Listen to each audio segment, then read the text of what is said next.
Good morning.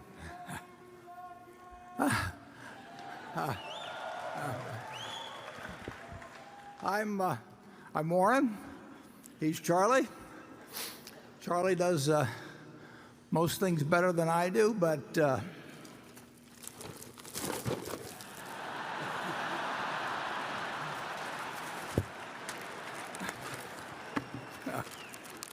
one's a little tough. Charlie, maybe you can chew on that a while. Okay.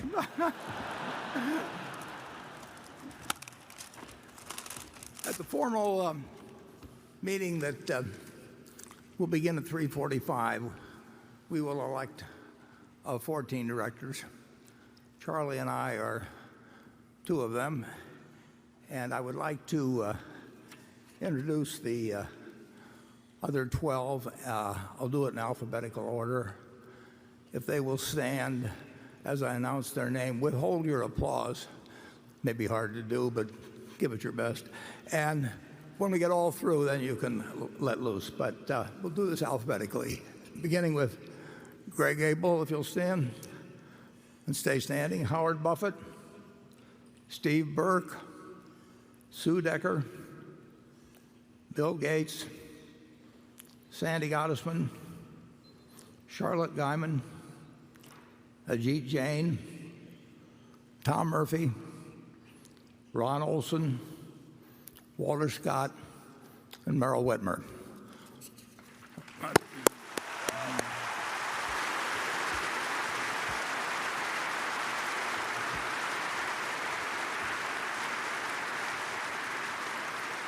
Let's see.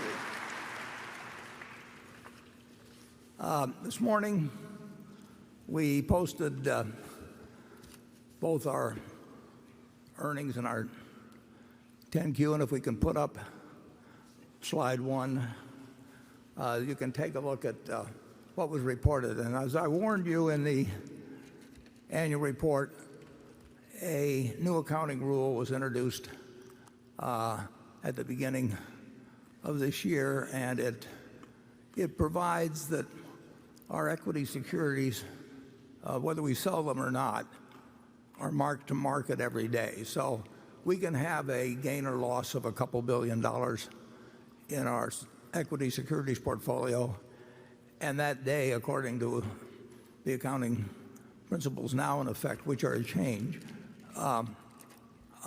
will be recorded as making a couple $1 billion that day or losing a couple billion. And I told you that would produce some very unusual effects from quarter to quarter. And it further explains why I like to release our earnings early Saturday morning, and as well as the 10Q, to give people a chance to read through the explanation. Because if you just were handed this with a TV monitor, at 3:30 in the afternoon or whatever it might be, you would report the net earnings figure understandably very quickly, and it really is not representative of what's going on in the business at all. So if you look at the figure of operating earnings, which is what we look at, we actually earned a record amount for any quarter we've ever had, and that includes no realized gains or losses on securities or on the few remaining derivatives we have. You might leave that slide up there just a little longer. Maybe it is up. The insurance underwriting, GEICO had quite a good sized turnaround in profitability and a good gain, although not as big a gain as last year, which was a record in terms of policies in force.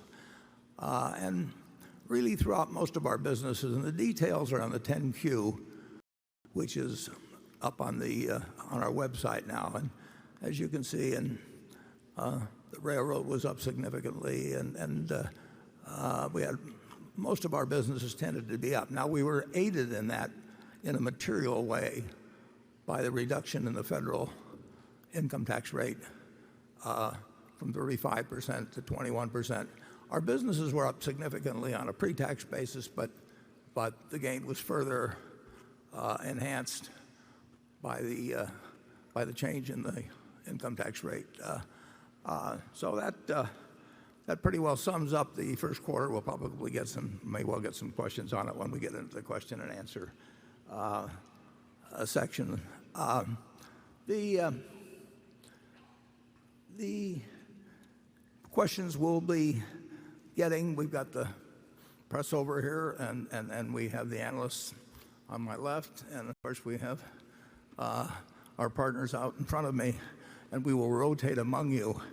And the questions we get as we go through the next 6 hours or so will understandably relate to a lot of current events. We may get asked, and we don't know the questions, but we may get asked, about Fed policy, or whether we're seeing any inflation, or whether business is speeding up or down, or the threats we may face competitively in our businesses as we go along. And anything goes on the questions, except we won't tell you what we're buying or selling. But it really can be a question sometimes of confusing the forest with the trees. And I would like to just spend just a couple of minutes giving you a little perspective on how you might think about investments, as opposed to the tendency to focus on what's happening today, or even this minute as you go through. And to help me in doing that, I'd like to go back through a little personal history, and we will start. I have here a New York Times of March 12th, 1942. I'm a little behind on my reading. And if you go back to that time, it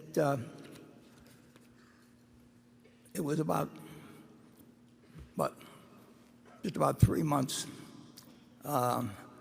since we got involved in a war which we were losing at that point. The newspaper headlines were filled with bad news from the Pacific, and I've taken just a couple of the headlines from the days preceding March 11th, which I'll explain. It's kind of a momentous day for me. And so you can see these headlines. We've got slide 2 up there, I believe.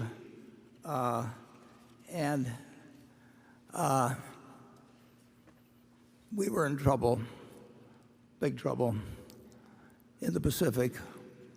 It was only going to be a couple months later that the Philippines fell, but here we were getting bad news. We might go to slide 3 for March 9th. I hope you can read the headlines anyway. The price of the paper is 3 cents, incidentally. Let's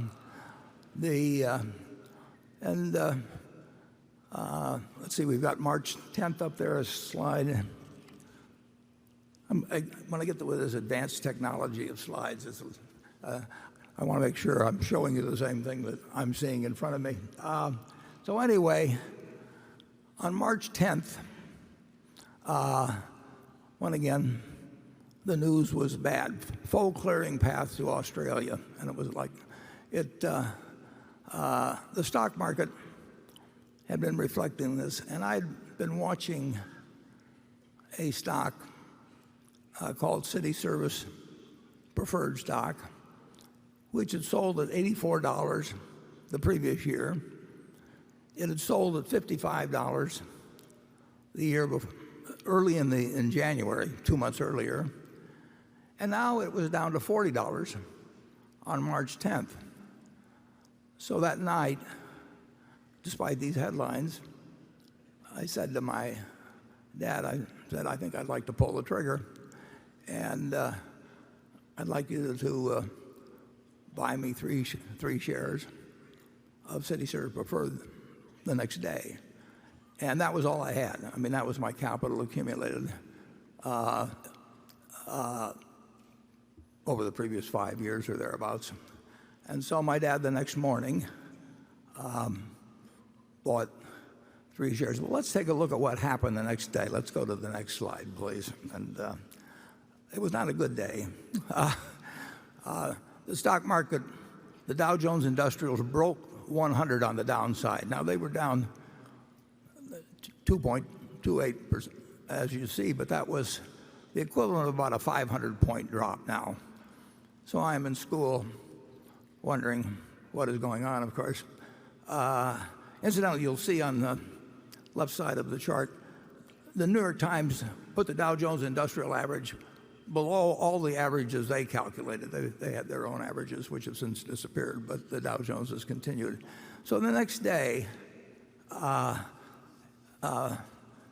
we can go to the next slide, and you will see what happened. The stock that was at 39, my dad bought my stock right away in the morning because I'd asked him to, my 3 shares.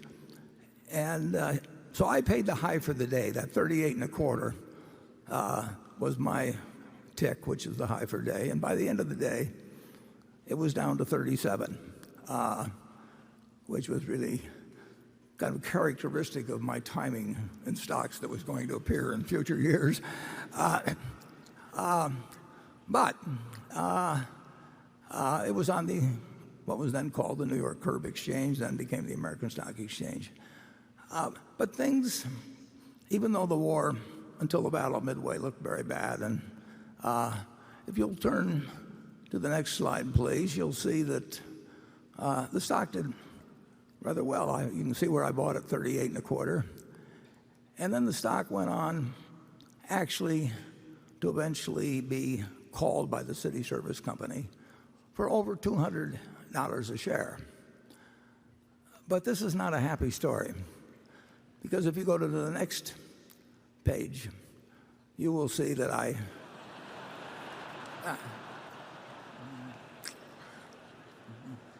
well, as they always say, it seemed like a good idea at the time. So I sold. I made $5 on it. It was again typical of behavior.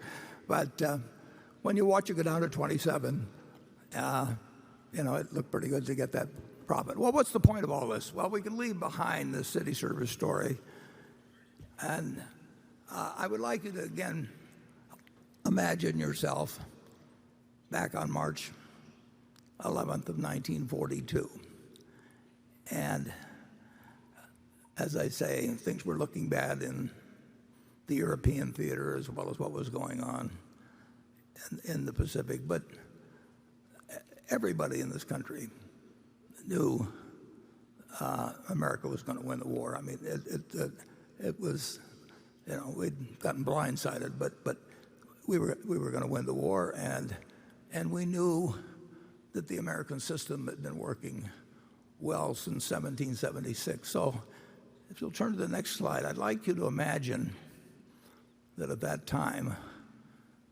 you had invested $10,000, and you put that money in an index fund. We didn't have index funds then, but you in effect bought the S&P 500. Now I would like you to think a while, and do not change the slide here for a minute. I'd like you to think about how much that $10,000 would now be worth if you just had one basic premise, just like in buying a farm, you buy it to hold throughout your lifetime and you look to the output of the farm to determine whether you made a wise investment. You look to the output of the apartment house to decide whether you made a wise investment if you buy an small apartment house to hold for your life. And let's say instead you decided to put the $10,000 in and hold a piece of American business and never look at another stock quote, never listen to another person give you advice or anything on the sort. I want you to think how much money you might have now. And now that you've got a number in your head, let's go to the next slide and we'll get the answer. You'd have $51 million, and you wouldn't have had to do anything. You wouldn't have to understand accounting. You wouldn't have to look at your quotations every day like I did that first day. I'd already lost $3.75 by the time I came home from school. All you had to do was figure that America was going to do well over time, that we would overcome the current difficulties, and that if America did well, American business would do well. You didn't have to pick out winning stocks. You didn't have to pick out a winning time or anything of the sort. You basically just had to make one investment decision in your life. And that wasn't the only time to do it. I mean, I could go back and pick other times that would work out to even greater gains.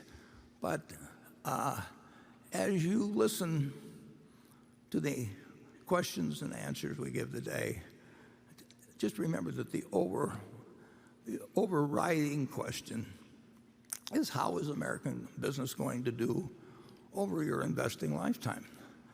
I would like to make one other comment because it's a little bit interesting. Let's say in that $10,000 and you listen to the prophets of doom and gloom around you, and you'll get that constantly throughout your life. And instead you use the $10,000 to buy gold. Now, for your $10,000, you would have been able to buy about 300 ounces of gold. And while the businesses were reinvesting in more plants and new inventions came along, you would go down every year and look in your safe deposit box, and you'd have your 300 ounces of gold, and you could look at it, and you could fondle it, and you could, I mean, whatever you wanted to do with it. But it didn't produce anything.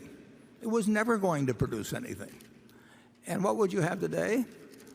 You would have 300 ounces of gold, just like you had in March of 1942, and it would be worth approximately $400,000.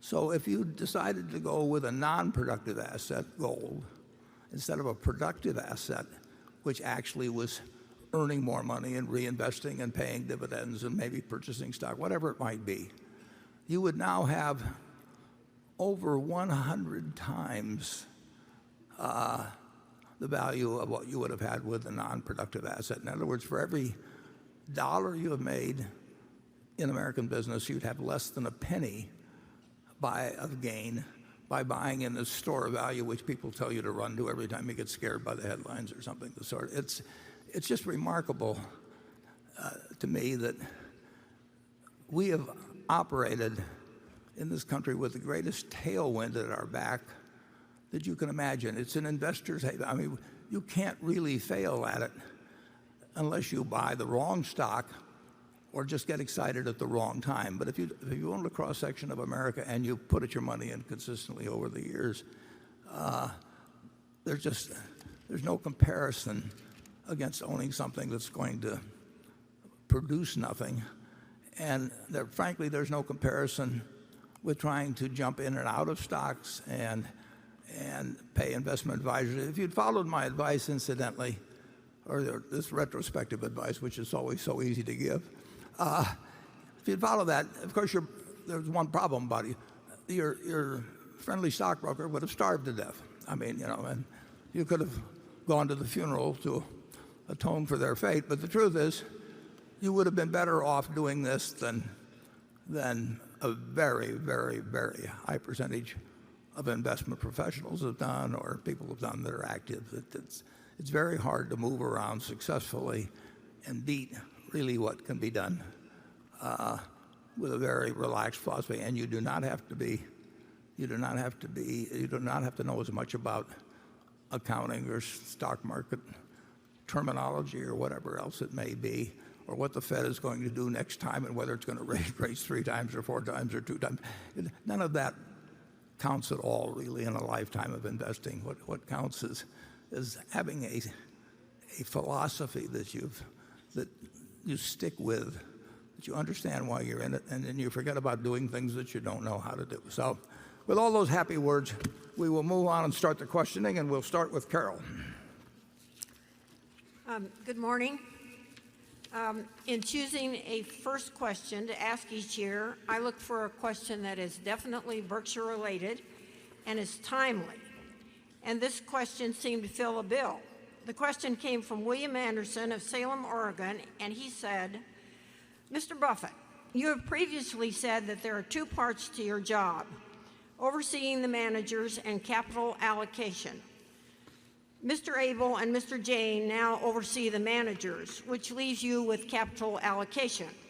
However, you share capital allocation with Ted Weschler and Todd Combs. Question, does all that mean you are semi-retired, or if not, please explain? I've been semi-retired for decades.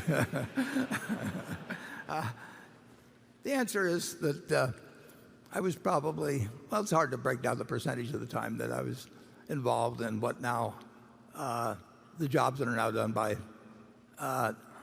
Ajit and Greg, and in the case of investing, the sub part of the job that is done by Ted and Todd. Ted and Todd each manage $12 or $13 billion.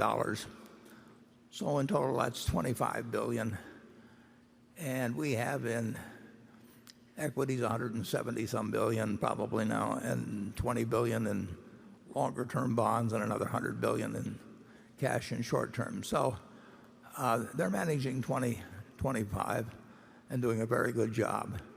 And I still have the responsibility basically for the other 300 billion. So I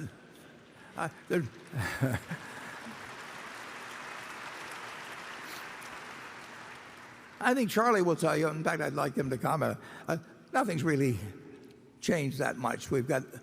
Clearly we've got two people in Ajit and Greg that are smarter, more energetic, just bring more to the job every day. But they don't bring too much, because the culture is that our managers are running their businesses. But there's a good bit to oversee. So they do a superb job. And Ted and Todd not only do a great job with the 12 or 13 billion each, they started with a couple billion each. Not that it's all been the growth of the 2 billion. But they also have done a number of things for Berkshire that they do it cheerfully, but more important, or skillfully. So there's one thing after another that I will have them looking into or working on, and sometimes I steal their ideas. But I think actually semi-retired is probably catches me at my most active point. I think your questioner's got a good point. Okay, Charlie? Well, I've watched Warren for a long time, and he sits around reading most of the time and thinking, and every once in a while he talks on the phone or talks to somebody. I can't see any great difference. A lot of people, part of the Berkshire secret is that when there's nothing to do, Warren is very good at doing nothing. I'm still looking forward to being a mattress tester. Okay, Jonathan Brandt. Hi, Warren. Hi, Charlie. Given the growth in airplane build rates, it seems surprising that Precision Castparts isn't doing better on the top or bottom line. I understand the issue with the bumpy transition from old to new programs, but I've also heard from industry sources that Precision's market position is not as strong as it used to be amid intensifying competition and some technological disruption. What does Precision need to do to solidify and strengthen its preeminent position with its aerospace customers so that it can deliver the growth you expected when Berkshire acquired it?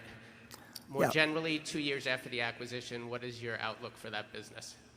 Give me the last part again, the outlook. More generally, 2 years after the acquisition, what is your updated outlook for that business longer term? Well, longer term, and in the reasonably shorter term, it's a very, very good business. I mean, you mentioned aircraft, but we get into other industries, but certainly aircraft's the most important. You have manufacturers that are very dependent on both the quality of the parts and the promptness of delivery. You do not want to have an aircraft worth 75 or 100 or maybe $200 million and be waiting for a part or something of the sort. So its reliability is both in terms of quality and delivery times and all of that sort of thing is enormously important. And we get contracts that extend out many years.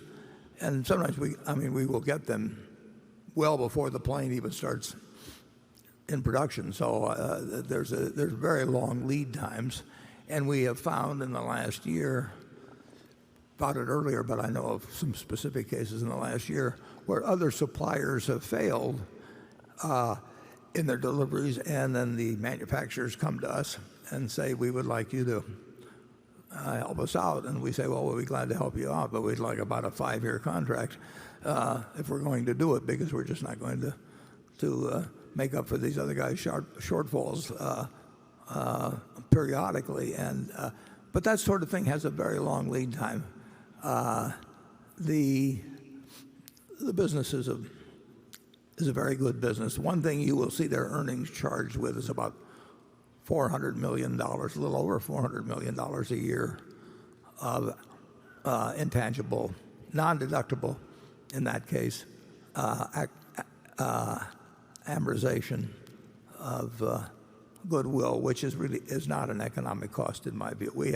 We have a significant amount of that through Berkshire, but by far the largest amount is related to the Precision acquisition. So whatever you see, you can add about 400 million. That, in my view, is not an economic expense, but the accountants would argue otherwise. But it's our money, so we'll take my view. Mark Donegan, who runs that operation, is incredible. And he has been not only, he's a fabulous manager. I wouldn't have bought it without him in charge.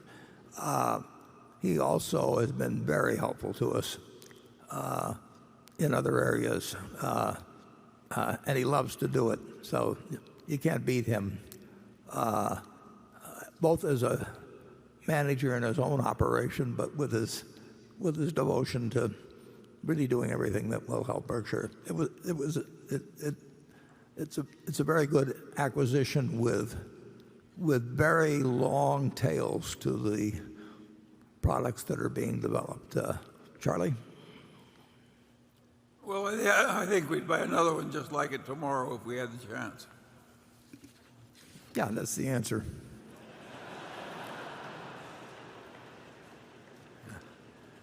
Man, a few words, but he gets the point. Okay, now we will go to the shareholder in Station 1. I believe that's probably up here to my right. Hello, this is Xiao from Wuxi, China, Starwood Capital. And being in the meeting for 12 years, wish you and Charlie good health, so we could see you both run the meeting for 12 more years.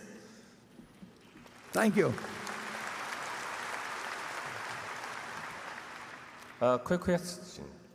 We know both you and China delegations, U.S. and China delegations are in China for intense discussion on so-called trade war. Let's go one step beyond the trade war. Do you think there's a win-win situation for both countries, or the world is just too small for both to win, and we have to revisit your 1942 chart again? Thank you. Thank you. I'd like to just mention one thing.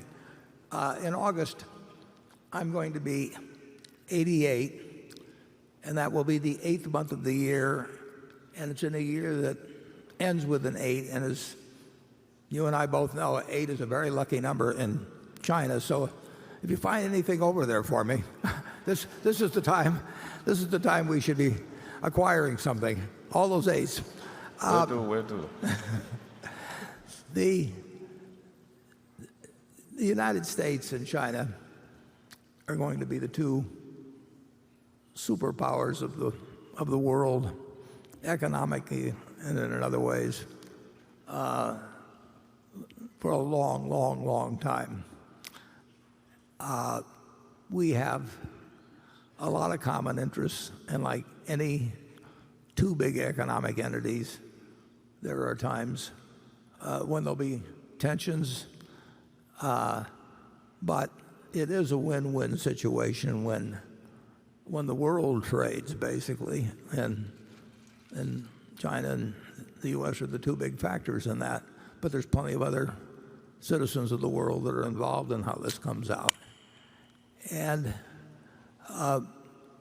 there's no question, and the nice thing about it in this country, I think, is that both Democrats and Republicans basically, on balance, believe in the benefits of free trade.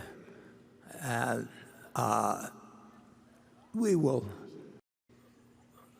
have disagreements with each other. We'll have disagreements with other countries on trade, but it's just too big and too obvious for that the benefits are huge, and the world's dependent on it in a major way for its progress. That two intelligent countries will do something extremely foolish. We both may do things that are mildly foolish from time to time, and there is some give and take obviously involved. But U.S. exports in 1970 and U.S. imports in 1970 were both about 5% of GDP. So here we were selling 5% of our GDP and buying up 5% of our GDP, basically. Now, people think we don't export a lot of things. Our exports are 11 and a fraction percent of GDP. They've more than doubled as a share of this rising GDP. But the imports are about 14.5%. So there's a gap of 3% or thereabouts. And I would not like that gap to get too wide. But when you think about it, it's really not the worst thing in the world to have somebody send you a lot of goods that you want and hand them little pieces of paper. I mean, because the balancing item is if you have a surplus or a deficit in your trade, you're going to have a surplus in investment. And so the world is getting more claim checks on the United States. And they to some extent, they buy our government securities, they can buy businesses. And over time, you don't want the gap to get to be too wide because the amount of claim checks you were giving out to the rest of the world could get a little unpleasant under some circumstances. But we've done remarkably well with trade. China's done remarkably well with trade.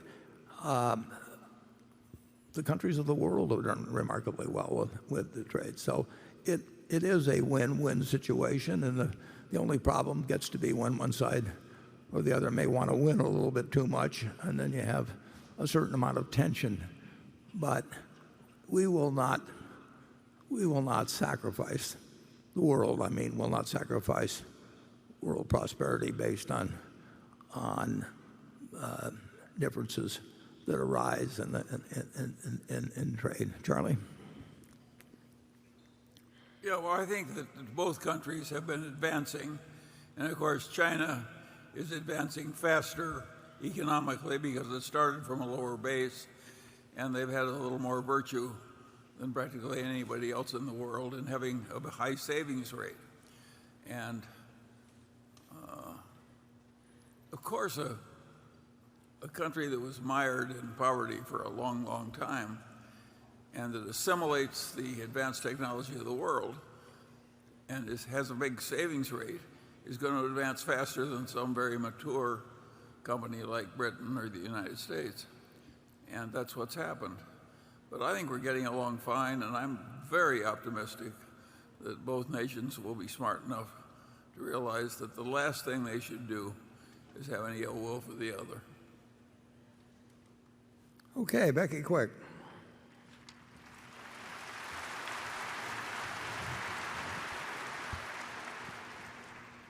This question comes from Kirk Thompson. He says, Warren, in this year's annual letter to shareholders, you referenced both cheap debt and a willingness by other companies to leverage themselves as competitive examples as to why it's hard to get more acquisition deals done. It seems like the trust and prestige of doing a deal with Warren Buffett and Charlie Munger allow Berkshire to get a hometown discount and beat out other firms that might pay a little more to a prospective seller.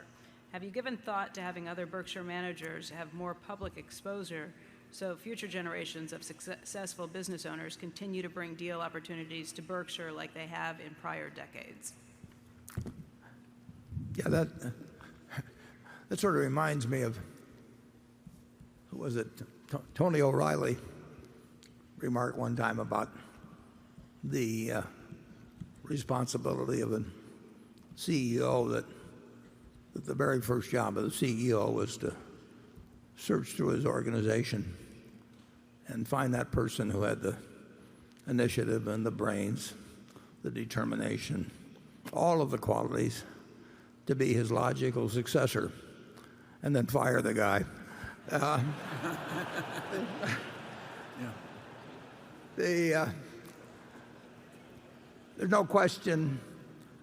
I think the reputation of Berkshire as being a very good home for companies, particularly private companies, but a good home for companies. I don't think that reputation is dependent on me or Charlie. It may take a little, there'll be a little testing period for whoever takes over in that respect. But, basically, we've got the money to do the deals. We'll have the money to do the deals subsequently. People can see how our subsidiaries operate in the future. And the truth is that I think some of the other executives are getting better known. But there will be I'll tell you this, if things get bad enough, you don't have to worry. They'll be calling us no matter what. So I do not worry about the so-called deal flow, which is a term I hate. But I don't think I think that's dependent on Berkshire and not dependent on me. And, as I've mentioned, my phone isn't ringing off the hook with good deals. So that apparently this big winning personality or something is not delivering for you. So it may be the next person will be get even more calls.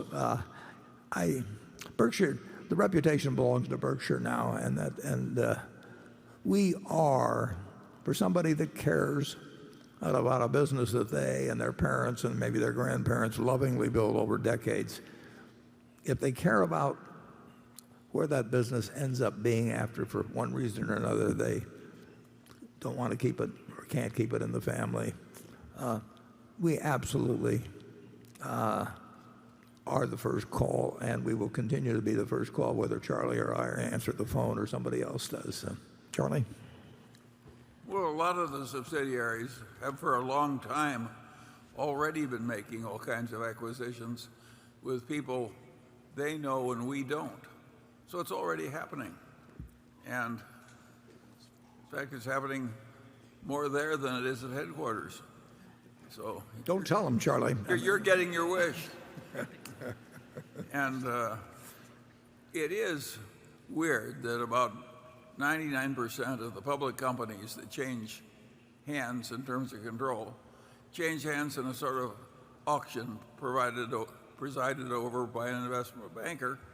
And the people that buy are usually just leverage it to the gills, and then if it starts doing a little better, they re-leverage it. And that money is coming out of the charitable endowments and pension plans who are making these highly leveraged investments in all these companies changing hands at very high prices. Sooner or later, this is not going to work perfectly. Yeah. And it's going to have an unpleasant episode. And I think we'll be around and in good shape at that time. There was one fellow who came to me many years ago, and he had a wonderful business. And he had been worried because he had seen a friend of his die, and the problems that arose later when the managers to some extent, tried to take advantage of the widow, and it became a disaster. So he said he thought about it a lot the previous year, and he decided he didn't want to sell the business to a competitor who would be a logical buyer, because they would fire all of his people, and the CFO that would remain, and all up and down the line, they'd all be the acquirers people. He didn't want to do that to his people. And then he thought, and he didn't want to sell it to a private equity firm because he felt they'd leverage it up. He never liked the leverage that much, and then they'd just resell it later on to somebody, so it would be totally out of control of what he wanted to do. And he wanted to keep running it himself. So he said, Warren, he said, it isn't that you're such a great guy. He says, you're the only one left. So Berkshire will continue to be the only one left in many cases. Gary Ransom. Good morning. Warren, in your annual letter, you wrote about the potential for a $400 billion natural catastrophe event, something out in the tail of the loss distribution. I can think of another risk that could have a similar order of magnitude, and that would be cyber risk. I'm sure all your managers have taken steps against that potential, but out in the tail of the cyber risk distribution, it could hit a lot of industries, a lot of your companies. So how do you think about and prepare for the big one in cyber? Yeah. Well, I include, incidentally, in that part I wrote in the annual report where I said that roughly nobody knows the answer on this. I mean, I could stick down 2, and somebody else much smarter in insurance would stick down a different figure. But I think it's about a 2% risk of what I call a $400 billion super cat of all time. But cyber is in that equation. I mean, it's not just earthquakes and that sort of thing. And frankly, I don't think we or anybody else really knows what they're doing when writing cyber. I mean, it is just very, very, very early in the game, and we don't know what the interpretations of the policies necessarily will be. We don't know the degree to which there'll be correlated incidents which we don't really think are correlated now or haven't had the imagination to come up with. We know that every year when I go and hear these people from the CIA or wherever it may be, they tell me that the offense is ahead of the defense and will continue that way. And I can dream of a lot of cyber incidents, which I'm not going to spell out here, because the people that have twisted minds maybe they probably got way more ideas than I've got, but I don't believe in feeding them any. But it's a business where we have a pretty good idea of the probabilities of a quake in California, or the probabilities of a 3 or a 4 hurricane hitting Florida or whatever it may be. We don't know what we're doing in cyber, and we try to keep. We don't want to be a pioneer on this. We do some business in that arena in Berkshire Hathaway especially, but if you're doing something for competitive reasons, which I'm okay with, but when I'm doing something that people tell me is a competitive necessity, we are going to try not to have. We don't want to be number 1 or number 2 or number 3 in exposures on it, and I'm sure we are not in cyber. But I think anybody that tells you now that they think they know in some actuarial way either what general experience is likely to be in the future or what the worst case would be, I think is kidding themselves. And that's why that's one of the reasons I say that a $400 billion event has roughly a 2% probability per year of happening. Cyber is uncharted territory, and it's going to get worse, not better. And then the question is whether if we have a whole bunch of $25 billion commercial limits out there, whether there's some aggregation that we didn't foresee, or that the courts interpret those policies differently, then they are generally going to give the benefit of the doubt to the insured. So you're right in pointing that out as a very material risk, which didn't exist 10 or 15 years ago, and will be much more intense as the years go along. And all I can tell you, Gary, is that's part of my $400 billion and my 2%. But if you've got a different guess, it's just as likely that yours is right than mine on that. Charlie? Yeah, well, something that's very much like cyber risk is you got computers programmed to do your security trading, and your computer goes a little wild from some error. And that's already happened at least once, where somebody just was fine one morning, and by the afternoon they were broke because some computer went crazy. We don't have any computers we allow to go big automatically trading securities. I think generally Berkshire is less likely than most other places to be careless in some really stupid way. I do think if there's a mega cat from cyber, let's say it hits $400 billion, I do not think we'll have more than a 3%. No, Sure, we'll get our share. But it will destroy. What will destroy a lot of companies? We will actually, if we had a $12 billion loss, I would think, except for the new accounting rule, but I would think from what I call operating earnings, we would probably still have a reasonable profit that year. I mean, we are in a different position than any insurance company I know of in the world in our ability to handle the really super cat. Okay, shareholder from Station 2. I point out that the main shareholder to my right here has almost all his net worth in one security. That's likely to be more carefully managed than some public place with people just passing through. Yeah, you don't want a guy that's 64 and is going to retire at 65. A lot of decisions you really don't want him or her to be making. Station 2. Wally Obermeyer Wood Investment Council, Aspen, Colorado. Warren and Charlie, you two have demonstrated great talent in private sector capital allocation and shown the world the power of excellence in this area. Do you think there is a similar opportunity for outstanding capital allocation in the public sector at both the state and federal levels? And if so, what approach and/or changes would you suggest for society to achieve these benefits? That's too tough. Why don't we go on to a new question?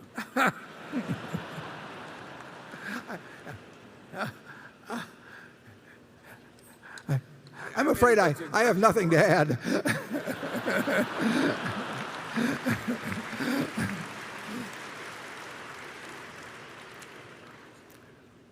I don't mean to be unfair to somebody asking a question, but it is unfortunately an entirely different game, and the electorate, the motivations are different, the terms of the reward system is different. I mean, everything is different, and if we knew how to solve that, we wouldn't. We can't add anything to what you had. your view. I'm sorry on that. Okay. Andrew? Hi, Warren. This question comes from Paul Speaker of Chicago, Illinois. I believe he may be here today. He writes, one of your more famous and perhaps most insightful quotes goes as follows. Should you find yourself in a chronically leaking boat, energy devoted to changing vessels is likely to be more productive than energy devoted to patching leaks. In light of the unauthorized accounting scandal at Wells Fargo, of its admission that it charged customers for duplicate auto insurance, of its admissions that it wrongly fined mortgage holders in relation to missing deadlines caused by delays that were its own fault, of its admission that it charged some customers improper fees to lock in mortgage interest rates, of the sanction placed upon it by the Federal Reserve prohibiting it from growing its balance sheet, and of the more than recent $1 billion penalty leveled by federal regulators for the aforementioned misbehavior, if Wells Fargo Company is a chronically leaking boat, at what magnitude of leakage would Berkshire consider changing vessels? Yeah, well, Wells Fargo